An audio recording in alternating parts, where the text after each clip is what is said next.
Section 1.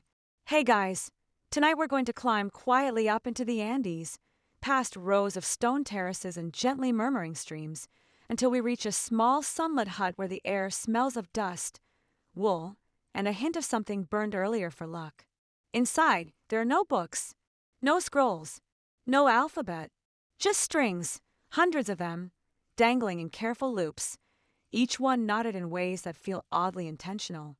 This is your job now. To sit, breathe slowly, and learn how to count with knots. So, before you get comfortable, take a moment to like the video and subscribe, but only if you genuinely enjoy what I do here. And drop a comment with your location and the time you're tuning in from. Always fun to see who else is out there keeping quiet company through the night. Now, dim the lights, maybe turn on a fan for that soft background hum, and let's ease into tonight's journey together. You're standing at the edge of a highland path, dust swirling around your ankles. The wind whispers down from snowy peaks, carrying scents of roasted maize and the faint mineral sting of rock scraped clean by centuries of weather. Around you, the world is made of stone, sky, and breath. It's sometime in the 15th century, maybe earlier. Dates don't matter much here. What matters is that you are part of an empire, vast, organized, and surprisingly literate, just not in the way a Spanish priest would understand. There's no written alphabet in sight. No ink, no parchment. But in a pouch at your side are dozens of chords, each one knotted with silent meaning. They call it a quipu, or quipu, depending on the dialect and the scribe. Either way, it's the Inca Empire's answer to paper, to ledgers, to bureaucracy. Except here, the words live in string. It doesn't look like much, just strands of spun camelid wool or cotton, dyed in earthy colors, hanging from a thicker cord like tassels on a very serious scarf. But each string has a purpose, and each knot is a number. Position matters. So does color. So does twist. You're learning to read them. Your teacher is old but not frail. Her fingers are calloused in the way of weavers and warriors. She moves with the confidence of someone who's counted 100 harvests and remembers every one. Her eyes scan your practice chord as you fumble with a set of bass 10 loops. 3, not 4, she murmurs. Your knots talk too fast. You start over. Left to right. Main chord, hanging strings. Long knots for 10s. Figure 8 knots for 5s. Single knots spaced for units. It's like an abacus, and a prayer rope had a very organized child. Historians still argue whether the quipu system was purely numerical or if it held syllables, sounds, even full sentences. Some say they were memory aids, tools for trained record keepers to recall oral data. Others believe the knots themselves encoded language, lost now to time and fire. But tonight, you don't need the full truth. You only need the rhythm. Pull the string. Not once. Slide gently. Not again. Breathe. Your job, in this tiny mountain outpost, is to track the food. The village stores grain in cool stone silos. Your chords will remember how many baskets, how much salt, how many llama hides were delivered last moon. No parchment needed. No margin for error. One knot wrong, and a family might go hungry. There's something oddly peaceful about it. The way your fingers learn to listen. The hush of the hut. The slight creak of the loom behind you, still warm from your teacher's earlier work. You count in knots. You track the world in threads. You become part of a lineage that passes memory not in books, but in chord and callus. The sun sinks low. A shadow moves across the stone floor. Your chord is finished for the night. You hang it carefully on the peg by the door, next to the ones tracking births, deaths, weather patterns, and harvests. Outside, the wind carries a chill. Inside, the knots hold warmth. You haven't written a word, but you've said everything. Section 2. You wake early. Not to an alarm, those haven't been invented yet, but to the hush before light, the soft shifting of cold air over stone, and the gentle brush of wool against your shoulder as your cloak slides slightly in sleep. You're on a woven mat near the quipu wall, surrounded by silence that isn't empty, just respectfully quiet. In the highlands, the day begins with motion, not words. People gather water, stoke fires, unwrap maize from leaves. You stretch, crack your neck softly, and reach for your practice string. Your fingers already itch to test what they remember. Your teacher appears in the doorway. She hands you a gourd of warm quinoa drink and nods toward the pegs on the wall.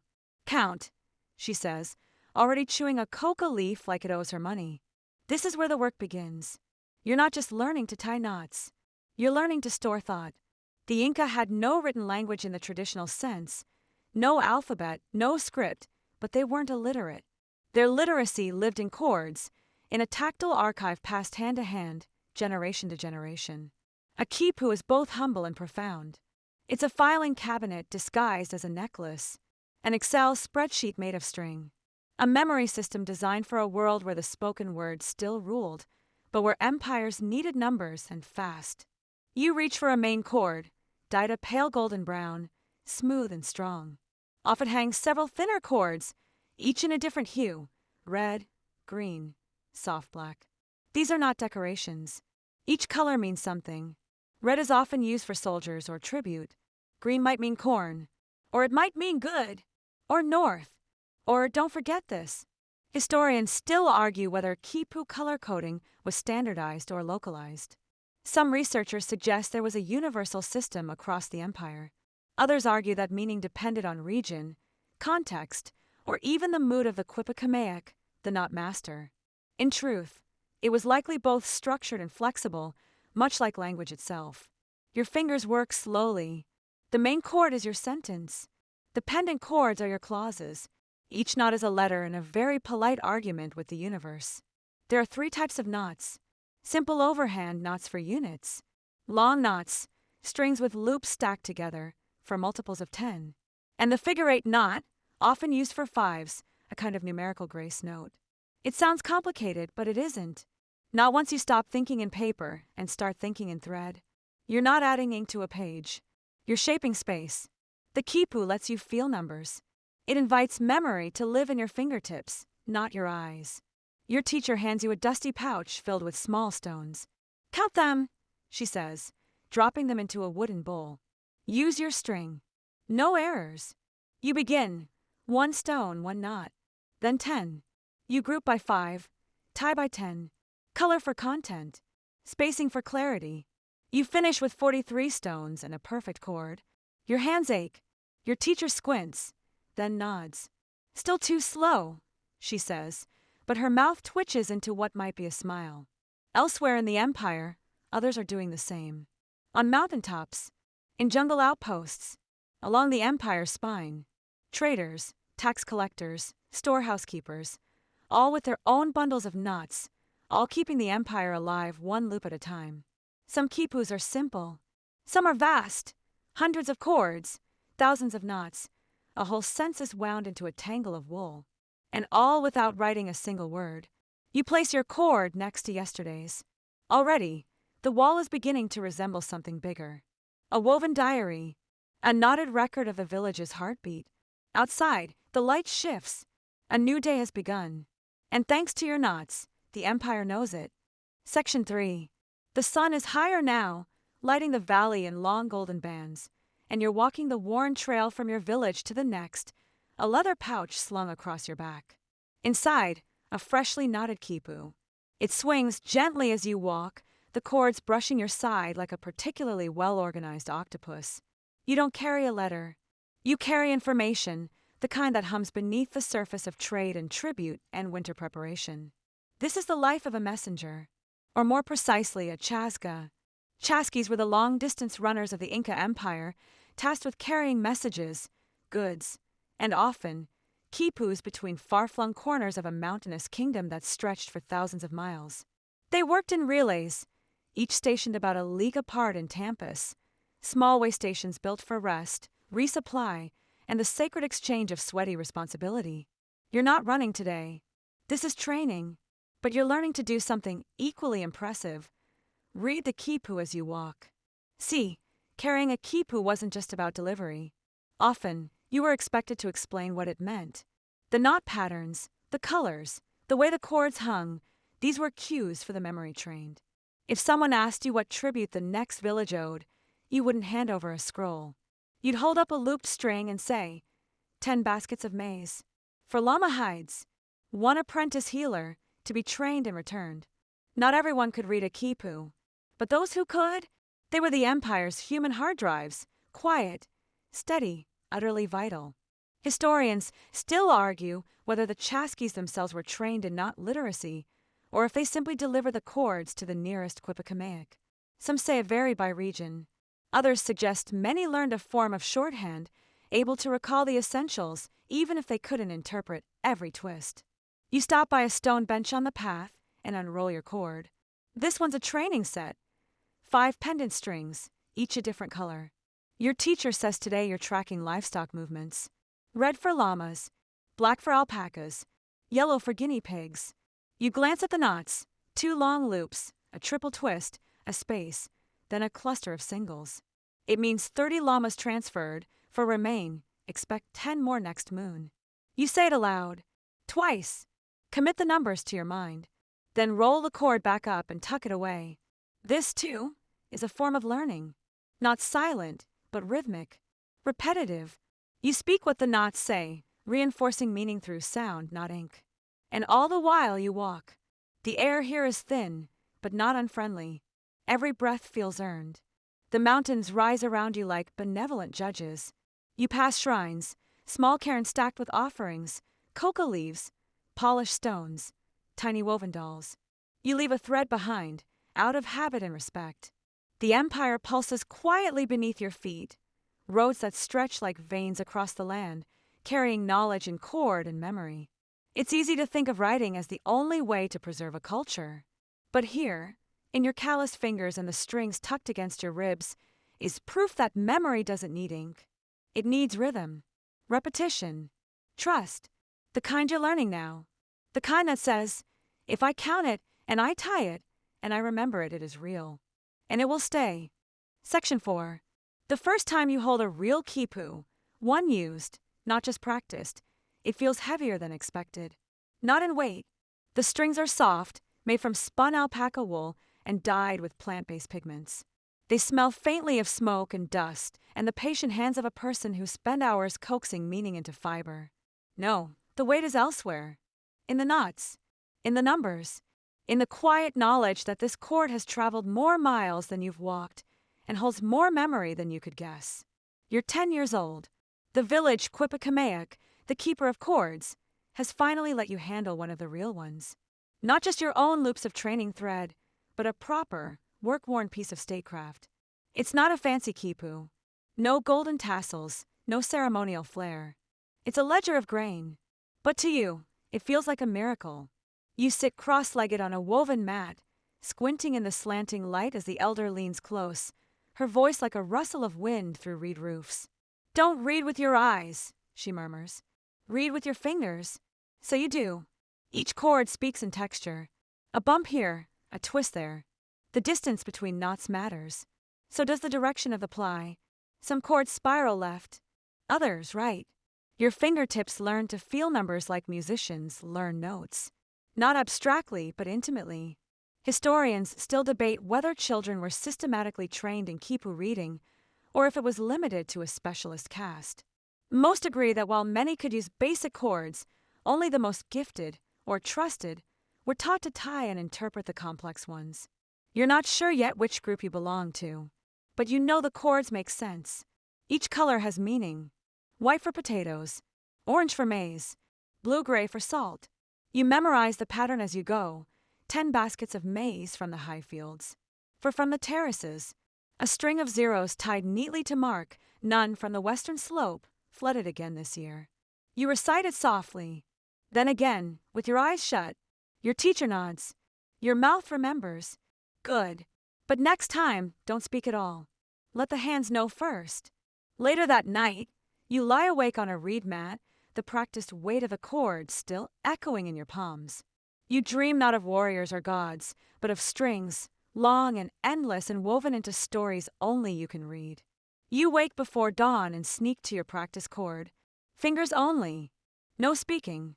One knot, then another, then 5, then 20.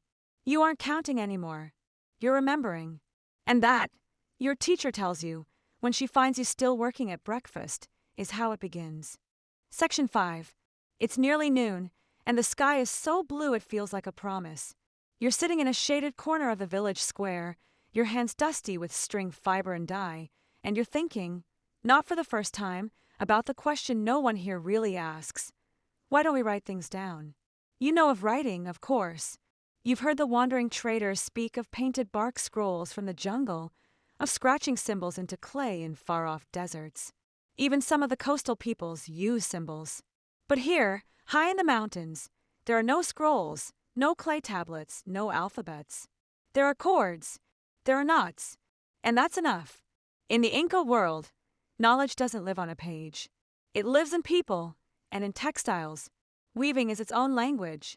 Patterns can tell where someone is from, who they married, even what work they do. It's no surprise, then, that your records, the empire's records, are woven too. Historians still argue about this. Why didn't the Inca invent a script?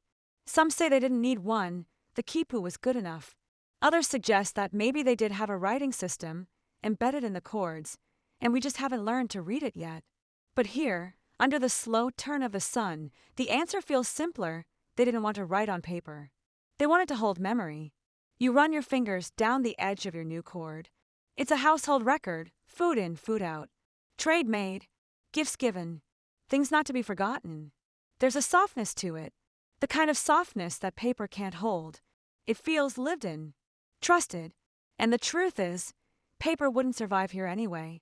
Not in the damp mountain fogs, not in the sweaty hands of runners, not against the chewing of guinea pigs or the rain that sometimes sneaks in through the roof beams. But string survives. Knots endure. Threads tangle and fade, but they hold on. Your teacher sits beside you, sorting a bundle of dyed fibers. She glances at your work, nods once, then returns to her own. No ceremony, no praise, just quiet affirmation, the kind you've learned to treasure. You try to picture a world filled with shelves of books, a room where the walls speak in ink and margins. It sounds noisy. Here, the knowledge hangs. It sways in the wind. It smells of smoke and salt and time. It doesn't demand your eyes. It asks for your hands. You finish your chord, loop the final knot, tie off the end and breathe. Outside the square, a boy runs past chasing a squealing piglet. Someone laughs. A woman sells chicha from a wooden bowl. But here, in this moment, you feel something deeper than sound. You feel held. And when your teacher hangs your chord on the beam with the others, grain, births, weather, debts, you see how, together, they form a kind of tapestry. Not written, not spoken, just remembered, one thread at a time. Section 6. Your hands smell like llama wool and saltwater dye. It's evening now. The sky has begun its gentle fade into shadow, and the air smells of roasted maize and damp earth. Tonight is a special night. Your teacher has finally said you're ready. Not for mastery. That could take a lifetime. But for apprenticeship, you are, in the quiet terms of the village, becoming a Quipakamaic, a not reader. One of the memory keepers of the empire. It doesn't come with a badge. Or a feast. Just a new bundle of chords and a quiet nod from your teacher, who places them into your hands like something sacred. Because they are. To be a Quipakamaic is to step into a long line of people who don't just remember, they store. They account. They carry the weight of grain, of harvests, of births and deaths and promises made 3 villages away. Tonight, you start with livestock.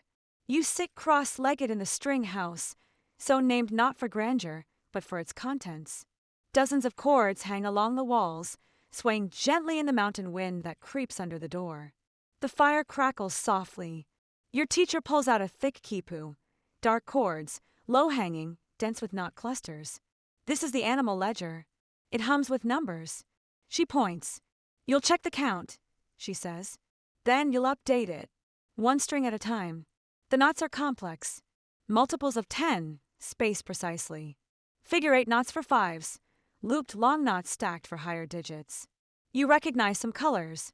Red for llamas, black for alpacas, orange for meat distributed during festivals. You count aloud first. Just once. Then again. Silently, your fingers tracing each loop with reverence. Historians still debate the training of Quipakamaics. Some suggest a formal school system, especially in Cusco. Others think the training was apprenticeship-based, passed down through families and specialists. What's certain is that the role was critical. These people were walking census takers, logisticians, memory keepers.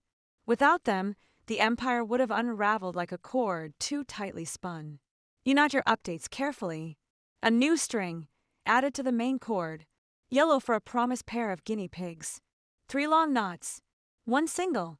Your teacher watches, says nothing. You finish. Hang it next to the others. There's no applause, no grand pronouncement, just a flicker of approval in her eyes. Then she lights another taper, brings out a second cord. You keep going. Hours pass like slow water. The string house is quiet, but not lonely. The walls whisper with stored knowledge. You can feel the history, not in words, but in tension. Each quipu is alive with decisions, deliveries, trades, weather patterns. There's one in the corner made entirely of blue and gray. Your teacher says it's a rainfall record from years before you were born. Another, made with twisted reed fibers instead of wool, tracks construction labor during the temple renovations. They're not books. They're better. Because they live. At some point, your teacher leans back, says softly, "You will dream of knots soon." That's when you know it's working. You nod. You already have. And as you leave the string house that night, cord dust on your fingers, your mind humming with numbers, you realize you're not just remembering the world. You're helping it remember itself. Section 7. The sun is sharp and white today, casting shadows that seem to hum with purpose. You're standing in the animal pen, surrounded by a cluster of irritable, woolly stares. Llamas. About 20 of them, though it's hard to say for sure, they keep shifting, like clouds with opinions. Today's task is simple in theory, mildly chaotic in practice. You're going to count them. Not with fingers, not with tally marks, with knots.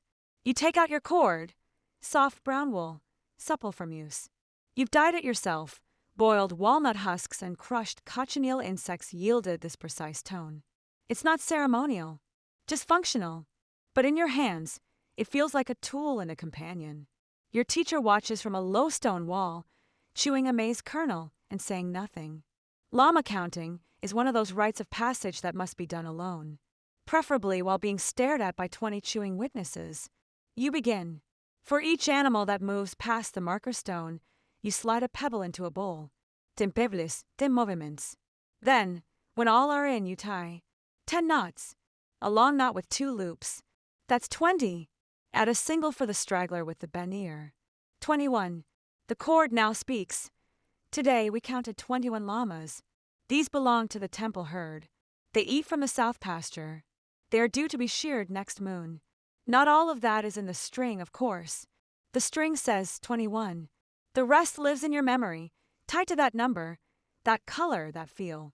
Historians still argue whether quipus carry this kind of narrative context, or if it lived only in the minds of the record keepers. Many now believe it was both, knots for the skeleton, memory for the flesh. The system didn't replace memory. It organized it.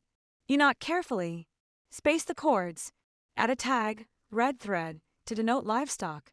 Then you recount the herd. One has wandered. Now it's 20. You sigh. Undo the last knot. Tie again. The string doesn't complain. It adapts. That's the power of this method. It's alive, revisable, woven into the breath of real life. And in a world without ink or erasers, that flexibility is sacred. You finish. Show your teacher.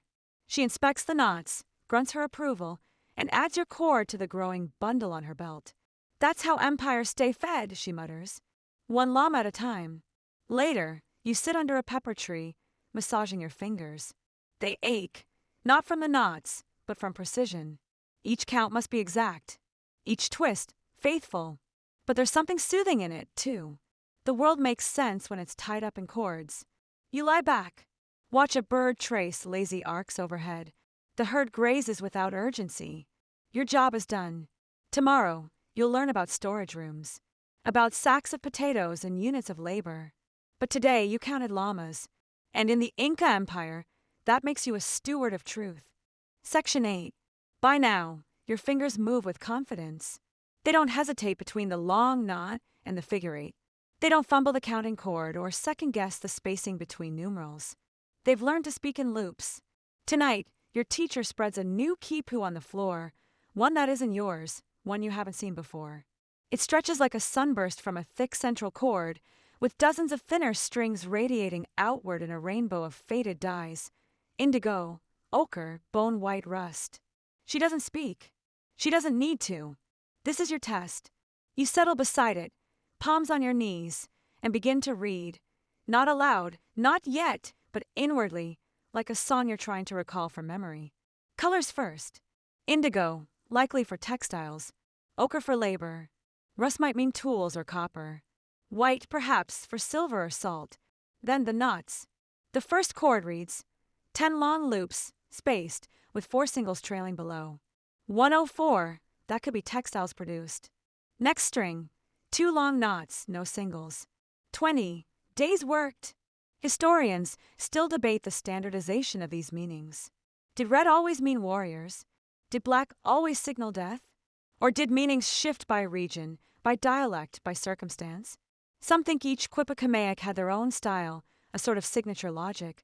Others think strict guidelines governed all chords across the empire. You hope it's the second, because you're trying to decode the mind of someone you've never met. Your teacher finally speaks. What's the story? You take a breath. This is a report, you say slowly, from a weaver's guild. 1 month, 104 blankets woven, 20 days worked by each, 16 tools damaged. You point to the gray-blue string, nearly hidden behind the others. And 4 new apprentices.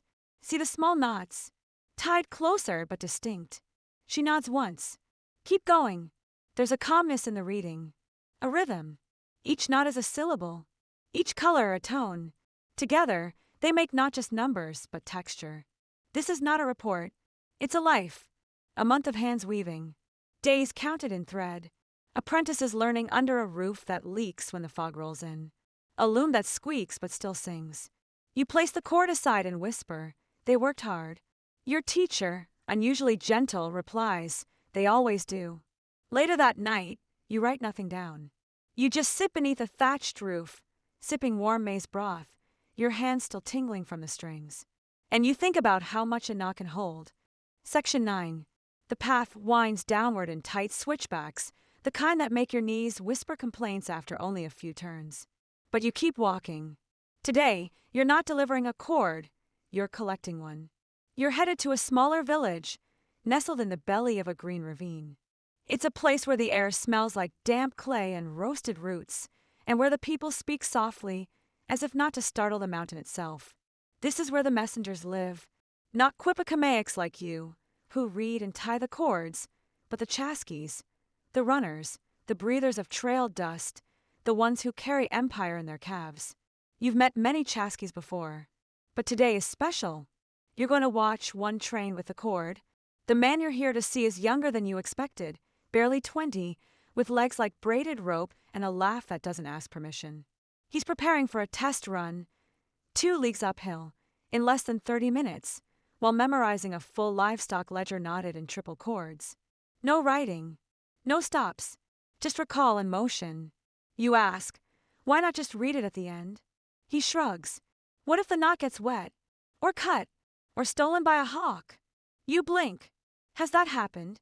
Twice, he says, not without pride. Before he departs, the elder ties a new quipu to his sash, a cluster of bright red cords, freshly knotted, warm from someone's lap. The Chaska closes his eyes, holds the strings, and hums. Not a tune, a rhythm. He's syncing the pattern of his breath to the structure of the chord. Each knot, each string, embedded in his pacing steps. He runs like he's dancing to memory. Historians still argue whether Chaskies fully memorized the chords they carried or simply recited a message someone else encoded. But oral tradition in these parts insists the best Chaskies could relay the contents from memory and describe the color, shape, and twist of the original. They didn't just carry the quipu. They became it. You try this yourself later that day, walking slowly back toward your village, repeating the figures from the chord you brought. 10 units of maize, 5 tools broken, 16 hands worked. It's harder than it looks. You realize something. The act of walking helps the memory. The rhythm of your steps mirrors the rhythm of the knots. It's as if the chord lives in your chest now, somewhere between heartbeat and breath. By the time you return, you could recite the entire thing without looking. You don't need to. The cord is intact, but still you know it. That night, your teacher asks how it went. You reply, I remembered without touching. She smiles. A small one. The rare kind. You're becoming a cord, she says. And you believe her. Section 10. The sky is a solemn blue when the summons comes. You're called to the high hall, not a palace, not a throne room, but a ceremonial compound near the storage houses, where decisions are tied and untied like braids.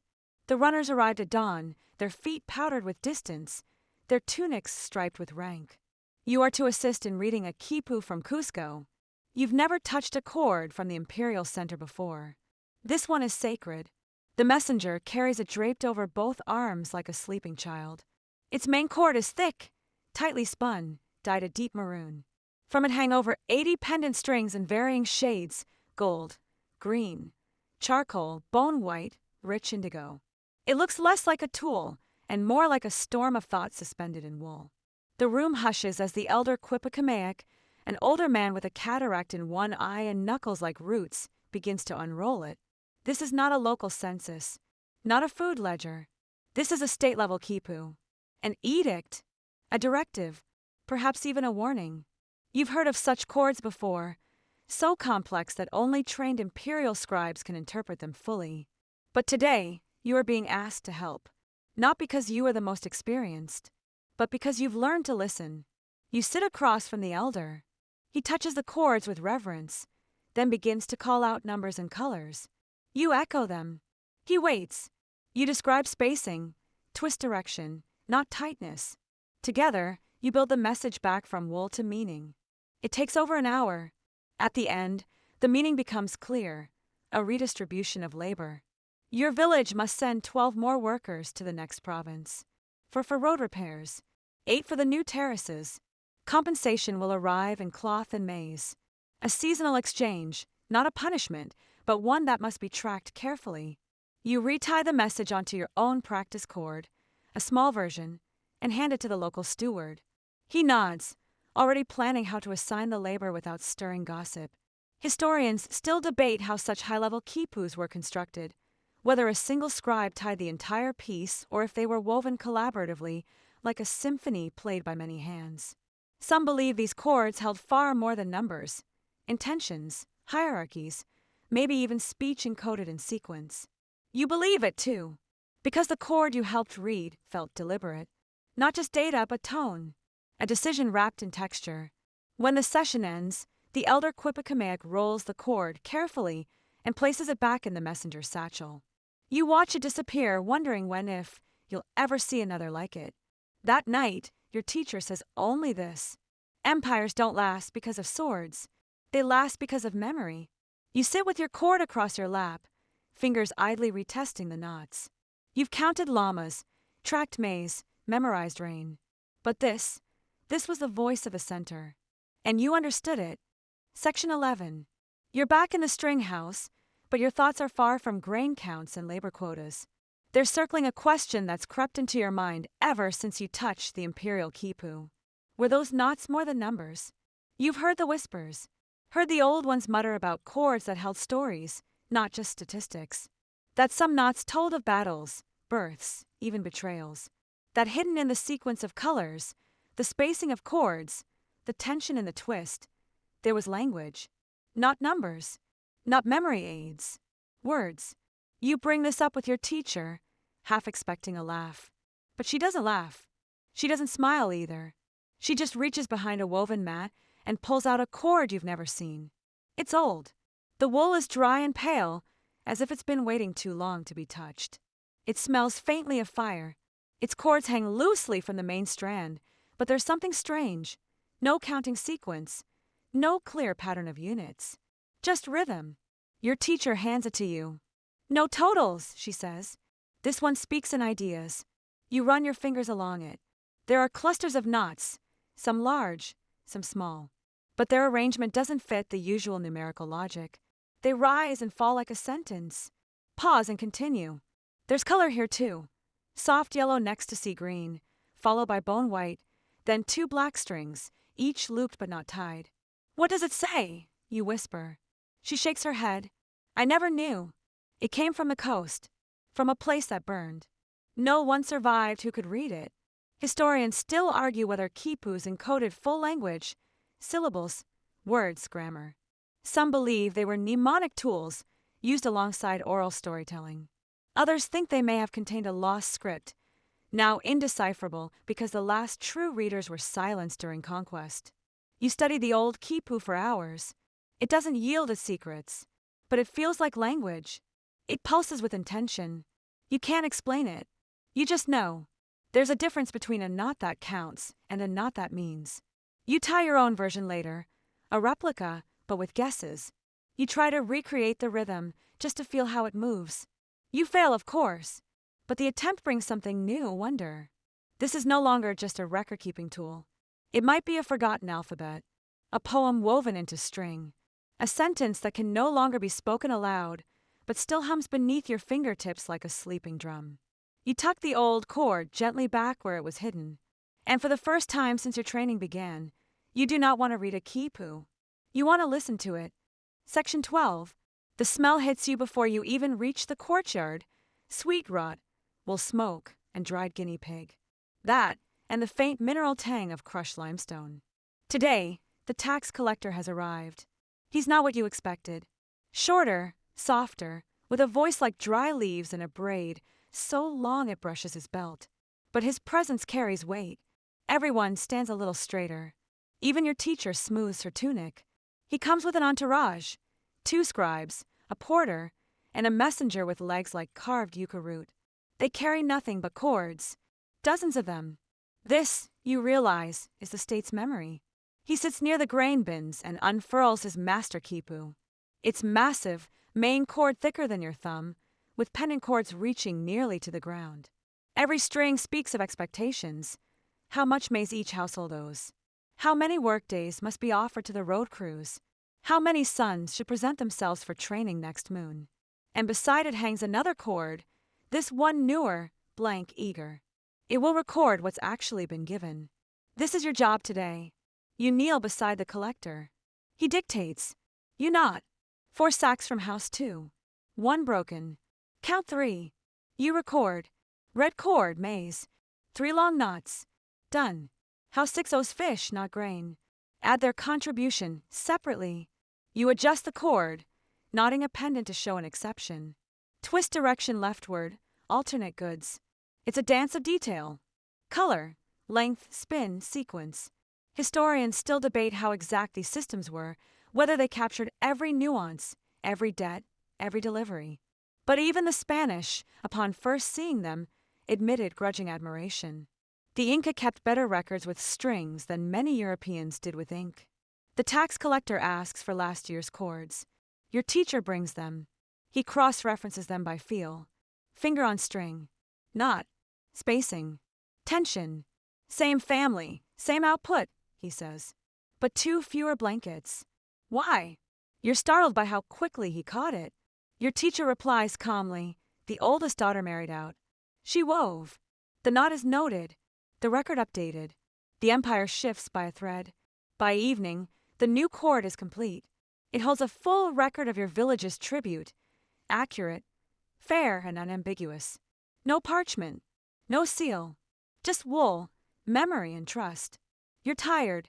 Your fingers ache. But you feel responsible. As if the empire now runs partly through your hands. The collector stands, wraps the cords, and bows slightly to your teacher. To remember this well, he says, is to serve. Then he leaves, and your new cord, your first official tax record, hangs by the storage hut, gently swaying in the twilight. It says, we were here. We gave what we had. We remembered. Section 13. The string house at night is a world apart. By day, it buzzes softly with counting, murmured numbers, and the faint snip of thread ends. But once the sun sinks and the hearth dims to a quiet orange, it becomes something else. Sacred, maybe, or simply still enough for thoughts to rise like smoke. You sit cross-legged on a thick reed mat, surrounded by walls draped with history. The cords hang like old sentences, half-whispered. They barely move, but they feel alive. Your teacher lights a small torch, more for comfort than necessity. The glow stretches long shadows across the cords. Some are braided, some frayed at the ends. A few are wrapped in cloth, older records, too delicate to hang openly. Tonight is review. Quiet sorting. You and your teacher have pulled down several bundles, labor rosters from the last 2 moons, a storehouse count, and one mystery cord with faded colors and an unreadable twist. Your task is simple. Find what doesn't belong. You finger the cords gently. Run each one past your callous thumb. Orange cord for pendant strings. Counts maze, clear enough. The knots are spaced for 5s, so you translate. 40 baskets received, 10 distributed, 8 spoiled, 22 remaining. The next cord tells of labor. 10 people assigned to terrace repair, 2 excused for illness. The final knots mark a ceremonial note, green thread wound with a blue stripe. Festival duty. Then comes the mystery cord. It feels wrong. Not in shape, it's neatly made, but its pattern doesn't match any known ledger. Its colors don't follow the storage system. Its twist leans neither left nor right. It spirals both ways in alternating segments, like someone changed their mind halfway through. You squint. Is this personal? Your teacher nods slowly. A private quipu. Sometimes, a record only one person needs to read. Historians still debate the existence and function of private quipus. Were they diaries? Prayers? Love notes in disguise? Theories abound. Some even suggest they held codes for resistance or songs never meant for public hearing. You read what little you can. It might mean 1 journey, 5 regrets, 2 returns. Or maybe 6 years, 1 child, a loss remembered. It's not for you to know, but it's enough to sit with it. To let its silence teach you something language can't. You wrap it again respectfully. Back to your own chords. You sort, tag, hang. The fire shrinks. The shadows deepen. And slowly, the air becomes thick with memory. You journal silently on string. Tonight, we handle the past. We did not rewrite it, but we remembered. Outside, a dog barks once. Inside, the strings rest. And so do you. Section 14. There's a cord you've never seen before in the teacher's collection. It hangs at the very back of the string house, behind a reed curtain, away from the others. You've caught glimpses of it before. Thicker, darker, wound with reddish cords and brittle with age. Tonight, you finally ask. Your teacher doesn't answer at first. Just stares at the fire as if the flame is spelling something she hasn't quite remembered. Then, quietly, she rises, fetches the old cord, lays it in your lap like a heavy truth. This, she says, is one of a last before the burning. The burning. You've heard whispers, tales of what happened when the invaders came. Tall men with metal skins, fire in their hands, and books that shouted even when closed. The cord is a survivor. Its wool is brittle. Some knots are singed. The colors have faded, but there's still a pulse to it, as if the string itself remembers what it lost. You run your fingers along the cord. There are fragments of data you can still read. Tribute amounts, food counts, a tally of village populations. But then the cord shifts, suddenly irregular. There are knots that don't match any known pattern. Colors combined in ways you've never studied. One string twists backwards on itself, looped not for counting, but maybe for hiding. Historians still argue whether the Spanish ever truly understood the quipu. Some say they feared it, called it the devil's script. Others think they tried to decipher it, but failed to grasp its logic, expecting parchment rules in a woven world. What's known as this? Many cords were destroyed, burned, buried, banned by decree. The invaders didn't just take gold, they took the right to remember. You whisper, why was this one kept? Your teacher hesitates. Then, because someone refused to forget, the Quipakamaic, who made this cord, didn't just track taxes. They encoded resistance. Maybe hidden names. Maybe routes. Maybe warnings. You can't be sure. But the knots tell a different story now, one of survival, not administration. You wonder how many other cords were lost. How many voices fell silent when their language was declared forbidden. And yet here it is, a single survivor in your lap. A story too patient to die. You wrap it gently. Place it back behind the curtain. Not hidden. Not shamed. Protected. That night, you sit long after the fire dies. Not studying. Not counting. Just honoring. And promising, without words, that you'll remember what this cord once dared to say. Section 15. The year is unclear.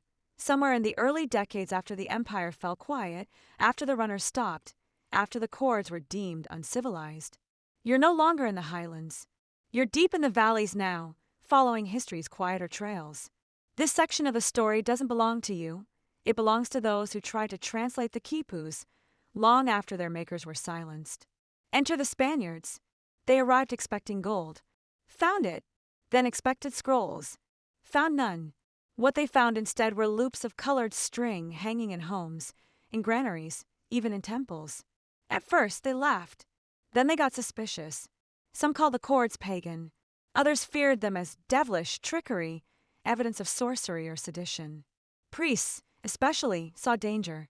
A people who remembered without paper, who recorded births and deaths and battles without ever consulting a Bible. That was unsettling. And so began the purge. In towns like Cajamarca and Huamanga, entire bundles of quipus were gathered and burned. Missionaries confiscated cords and demanded confessions.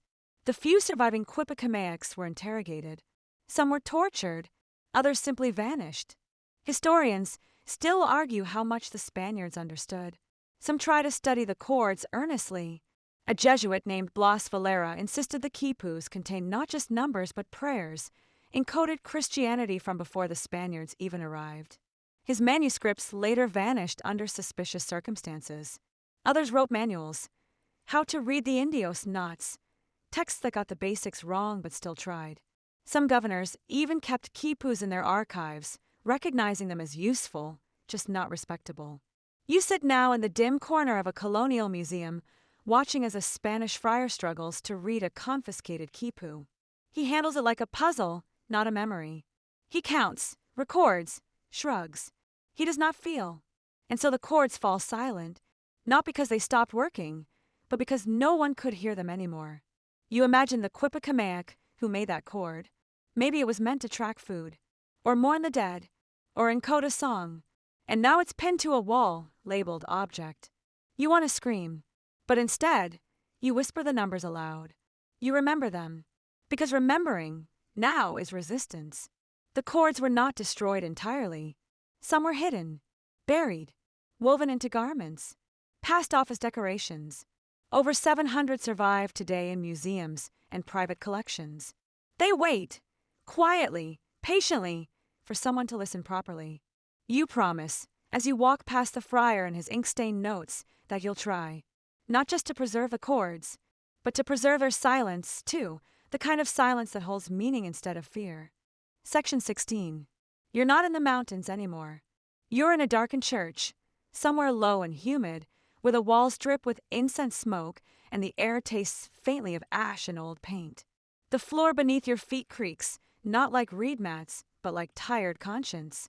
You're here because of a quipu, not to read it, to burn it. The priest stands at the front, dressed in heavy robes that don't belong to this land, holding a book no one in your village can read. Before him, on the ground, lies a small pile of cords, reds and ochres and faded blacks. Some still smell of corn and smoke, and hands that once tied them with hope. This is a heathen's ledger, the priest says. This is the devil's tongue. You feel sick. Your teacher is gone. Taken. Converted. Perhaps silenced. You're left to watch as the cord you made, the one with your brother's name knotted softly in the fourth pendant, the one that tracked your village's first harvest after the frost, turns to smoke. The fire is too fast. It eats meaning. It doesn't pause to question. It doesn't listen. And just like that, a year of memory, of tribute, of learning gone. Historians still debate how widespread the quipu burnings were. Some say they were symbolic, isolated events meant to scare more than erase. Others suggest the destruction was systematic, a deliberate erasure of native record-keeping, part of a broader project of cultural replacement. What's certain is this: countless cords were lost. Some weren't even burned, just dismantled, unraveled, thread by thread, until nothing remained but fibers with no memory. You return home in silence that night. You light no fire. You eat little. But before sleep, you take a single length of thread, undyed, undecorated, and tie a knot. Just one. You do it with purpose, not because it holds data, but because it holds defiance. It says, I remember. And tomorrow, maybe you'll add another. The chord, once again, begins. Section 17. It's early morning in the modern Andes. The air is thin, the streets are dusty, and you can hear a rooster trying, and failing, to compete with the rattle of a minibus. You're here not as a Quipakamaic, but as a visitor, a learner, a descendant of listeners. The market is alive with colors, weavings, beads, ceramic pots, knockoff phone cases. But tucked between stalls of coca candy and alpaca scarves, there's an old woman selling something that stops you cold. Quipus. Not replicas. New ones. You ask, gently, are they for sale? She smiles without showing her teeth. They're not made for selling. You nod. Then why? She shrugs. Because we still remember. These chords aren't museum pieces. They're not reconstructions by historians. They're living artifacts, reinvented maybe, changed, but still tethered to the old logic. One bundle marks a calendar of planting seasons. Another, a record of births in her family. One seems to track debts, hers, or someone else's, you don't ask. You ask if you can hold one. She lets you. It's warm from the sun, soft from use. The knots are smaller than the ones in textbooks. Some look almost ornamental, until you notice the spacing. The quiet pattern. You try to read it.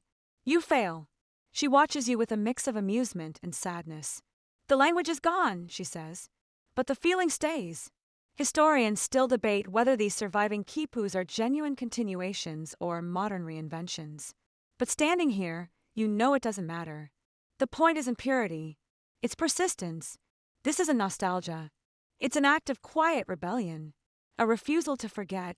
Later, you sit under a crooked tree and tie your own cord. It's clumsy. The knots are too tight. The spacing is off. But it says something, even if only to you. It says, we're still here. We still count. We still care. And the cord sways slightly in the breeze, less like a statement, more like a breath. Section 18. The museum smells like filtered air and well-behaved schoolchildren. You're in Lima now, walking slowly through a quiet gallery of ancient things, ceramics with careful cracks, woven belts faded to quiet browns, and in the corner, behind a thick pane of glass, a quipu. It hangs in stillness, lit from above, suspended like a mobile that forgot to spin.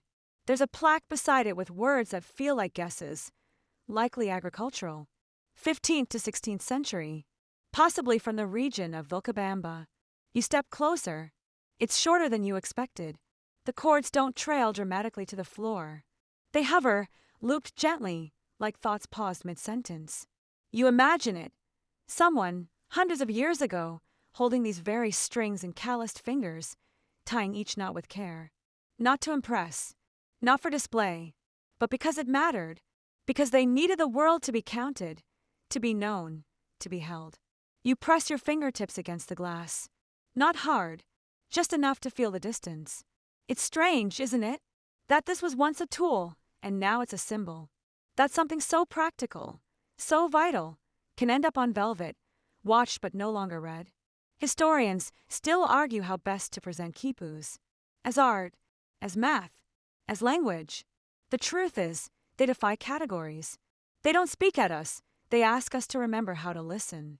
And here in this quiet room, where even your breathing seems too loud, you find yourself speaking, not aloud, but inwardly to the chord. You say, I see you. You say, I'm sorry. You say, I'll remember. Later, in the museum cafe, you scribble in a notebook. Not numbers, not translations, just the feeling of standing in front of something that knew more than you did, and realizing you still have time to learn. Section 19. In the highlands again, you're walking a ridge path with a local guide, an older man with a hat too large and a voice that sounds like gravel with good intentions. He's leading you toward a site few tourists visit. Not ruins, not a fortress, a calendar, a quipu calendar. Not one preserved in a museum, but spoken of in his village, still remembered, in parts, by his aunt who used to hum planting songs and tie loops on chords to mark the moons. She said time was a rope, he explains, patting his satchel. Sometimes coiled, sometimes tight. The quipu you find isn't ancient. It's not even technically a real, 1, according to the scholars. It's made of modern yarn, plastic beads, a loop of fishing twine. But the structure, it's familiar. A main cord, 12 pendant cords for months. Knots not just for dates, but for events. Zen, frost, births, seeds. Each loop isn't a number, it's a moon phase. Each color is a season. You kneel beside it and run your fingers along the July cord. It's pale blue and scratchy. 3 loops, marking 3 days of snow. 1 red twist, dangerous winds. A double knot, someone born, someone gone. This isn't a ledger. It's a memory spiral. You've read about these theories that some quipus weren't for counting at all, but for tracking time. Not linear, like scrolls. Cyclical, like weaving. Like walking the same path every year, but always a little differently. Historians still argue whether the Inca had a formal calendar system within the cords. Some say yes, solar cycles encoded in knot intervals. Others say no, those rhythms were kept orally, not spun. But here, beside the simple calendar, you feel it. Time looping.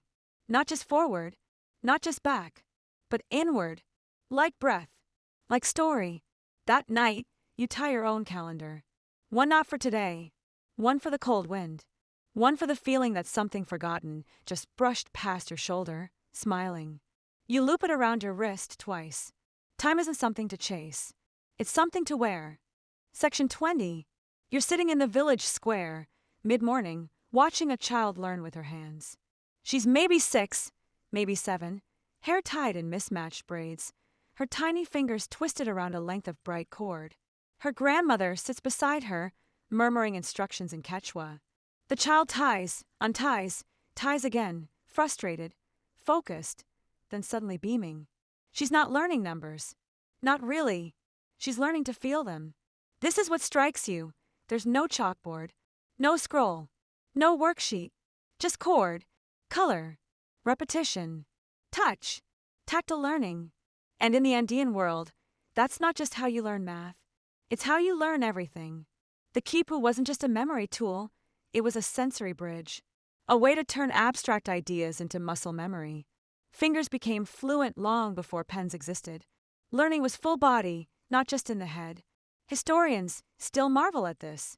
They note how many societies relied on visual scripts, written characters, painted symbols. But the Inca, they trusted their fingertips.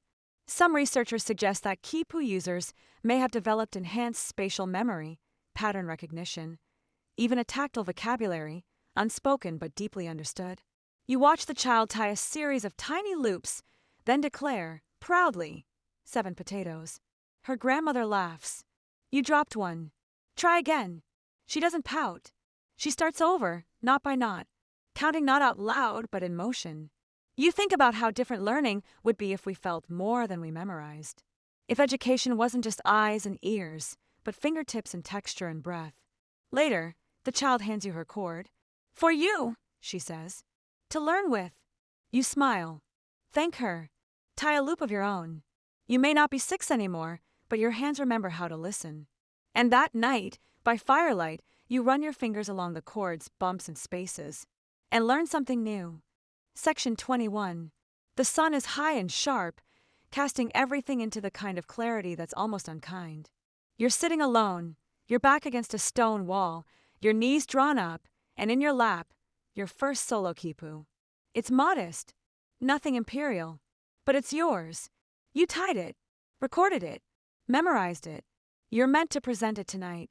And suddenly, you're not sure you trust it. You stare at the knots. You know they're right. 38 baskets of potatoes, 12 blankets, 6 laborers assigned to the terraces, 3 days of frost. You've counted and recounted. But what if the spacing is wrong? What if the elder sees the knots and frowns? What if a twist direction betrays your inexperience? You weren't taught how to deal with doubt. You breathe, recount, hold the cord up to the light, twist it gently, test the tension of each pendant. They hold. They say what you meant. Historians still argue how Quipukamaics ensured accuracy. Was there peer review? Did cords get checked by others? Were there ever deliberate forgeries? Very few examples survive with annotations. There are no edits, no corrections. But you suspect the real truth is less about protocol and more about trust. The trust in your own fingers, in your training, in the quiet voice that says, "This is enough." You test yourself one last time. Lay the quipu down. Cover your eyes. Recite 38 baskets, 12 blankets, 6 workers, 3 frost days. You whisper it like a spell. And when you open your eyes again, the cord doesn't look scary. It looks familiar. You bring it to the meeting that night. You tie it to the post beside the elder's own bundle. She nods once, says nothing. That's approval. You exhale, quietly proud. Later, you journal one word beside a single loose thread. Belief. Sometimes, memory is just a knot you learn to trust. Section 22. It's dusk when the cord is placed in your hands. Not a practice piece. Not a state-issued ledger. This one is personal. It belongs to your teacher. She holds it out without ceremony, without smile. The way someone might pass on a walking stick before a journey. As if to say, you'll need this now. It's old. Faded. But strong. The main cord is thicker than most, spun from 3 kinds of wool, each a different shade of brown, each twisted so tightly they whisper when you run your fingers along it. You recognize some of the pendant cords. A red one for her brother, who never returned from the Northern War. A blue one with a long knot for her daughter's marriage. A green one with 4 gentle bumps that mean her favorite planting season. It's not a ledger. It's not a report. It's a life. You're being asked to carry it now, not just physically, but mentally, spiritually. You must remember it, know it, preserve it. Because when she's gone, and she will be soon, it will be your job to keep her cord from fraying in memory. Historians still argue whether such personal quipus existed in large numbers. We have few examples. Most surviving cords are clearly administrative, but the oral histories, those still told in corners of mountain homes, speak of inheritance cords, memory cords, family maps written in wool and breath. You sit with it for hours. You trace the knots, repeat the stories she tells, tie each memory anew in your own cord, mirroring hers, not copying, but echoing, a shared rhythm, a twin thread. At the end, she nods. It's yours now. You don't say thank you. You don't need to. The string between you is thicker than words. That night, you hang her cord in your string house. Beside it, your echo version. 2 lives, 2 voices, tied, and now remembered. Section 23. It begins with a whisper. You're in the string house, sorting cords, when a visitor arrives, a boy, maybe 12, with calloused hands and a nervous energy that crackles like dry leaves. He carries nothing but a pouch. Inside it, a small quipu. Crude, faintly sticky with fruit juice. The knots are uneven. The color's clumsy, but it's clear what it is. He made it himself. You ask gently, "What does it say?" He stares at the ground. Then, softly, "It remembers my father. And the day he left." You hold the cord carefully. Feel the tension of the knots, the urgent spacing. You recognize the shape of grief. This is not just a child's project. It's a rebellion. Not angry. Not loud. Just quietly refusing to forget. You help him retie it. Not to fix it, but to teach him how to keep it alive. You add a new pendant cord, blank, for the next memory. He grins. Says he'll fill it soon. Historians still argue whether the quipu tradition truly resisted colonial erasure or merely faded with time. But here in this room, with this child, the answer is plain. The tradition is not gone. It's changing. Every knot tied in defiance of forgetting is a thread that tugs the past forward. Every child who learns to count a feeling, not just a basket, is building a bridge made not of ink or law, but of will. You begin seeing them more often. Small cords tucked into belts, woven into hair, tied discreetly to walking staffs. Some are purely symbolic, others are fully coded, but all of them whisper the same truth. We're not done speaking. You add your own pendant that evening. It holds no number, just one knot, tied tight, with space left on either side. It means, still here, and always remembering. Section 24. There's a storm coming. You feel it in the way the birds fly lower, in how the air tastes like struck stone, in the silence of the animals. Inside the string house, The wind hums along the reed walls. The chords swing slightly, restless, like they're remembering something. You sit alone tonight, preparing for the seasonal recount. It's a practice as old as the empire itself, an annual ritual of review and renewal. Every quipu is checked, every count retallied. Chords are retired, new ones are begun. It's not just about records, it's about stories. You begin with the oldest chords, the grain ledgers, knotted with your teacher's hand. You run your fingers down each one, testing the tension. Not a single knot has loosened. She knew how to tie meaning into permanence. Next, the livestock chords. Then, the festival records. You laugh quietly when you reach one tied during the season when everyone danced too long and counted too little. The knots are perfect. The memory, fuzzy. You pause at your own first chord, the one you doubted, the one you eventually trusted. It still speaks clearly. Then, the inheritance chord, your teacher's life, your echo. You read it slowly, reverently, the way one might read a favorite poem in reverse. You touch the chord with your whole hand, palm, knuckle, wrist, each knot like a breath. Outside, the wind picks up. You reach the final chord, the one you haven't yet tied. You've saved it, not because it's special, but because it's next. It's blank, just wool, potential, a future you haven't counted yet. You pick up your spindle, twist the thread, choose the color, and begin. The first knot is loose. Deliberately, it says, "We begin again." Historians still argue whether the quipu ever really died. But you know the answer. As long as there are hands tying, the story never ends. Section 25. The night is thick with quiet. No wind, no fire, just the deep, full silence of a world exhaling after being held too long. You sit outside the string house, a woven shawl around your shoulders, the scent of smoked salt and wool clinging gently to your skin. Above you, the stars blink in slow pulses as if they too are measuring time, not in seconds but in stories. Your final chord lies across your lap. It's done now. Not complete. No quipu ever truly is, but closed. The last knot tied, not in triumph, but in understanding. It holds everything. Your first count of llamas, the bundles of maize, the child's tribute, the old woman's whisper, the weight of burned chords and reborn rituals, the cycle of frost and thaw, of forgetting and returning. It is a quipu not of empire, but of presence. You finger the knots one last time. Soft, worn, familiar. You think of the chords that came before this, countless, lost, sacred. You think of the ones yet to be tied, by children not yet born, by hands that will never know your name but will follow the same logic, twist, space, loop breath. Historians may never fully decode what the knots once said, but maybe that was never the point. Maybe the chords were never meant to be translated, only remembered. Held, honored. You hang the cord above the doorway, just inside the threshold. Not for display, not for study, just so that every person who enters must pass beneath a memory. The moon rises slowly. You lie back on your mat, pull your shawl over your chest, and close your eyes. There's nothing more to count. You have already remembered enough. So now, take a moment. Let your body settle. Let the hum of today grow dim. You followed a long, quiet thread through memory, through empire, through forgotten string houses and whispered stories tied into wool. Let the knots untangle in your mind. Let them soften into sleep. This story isn't just about counting.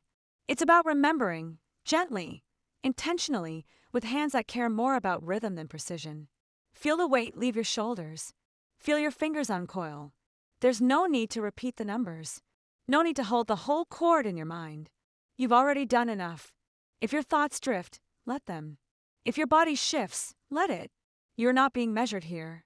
You are only being. Imagine the chords swinging gently in a hush of mountain wind. Imagine each knot a star, each string a path. Imagine yourself, somewhere safe, with memory all around you.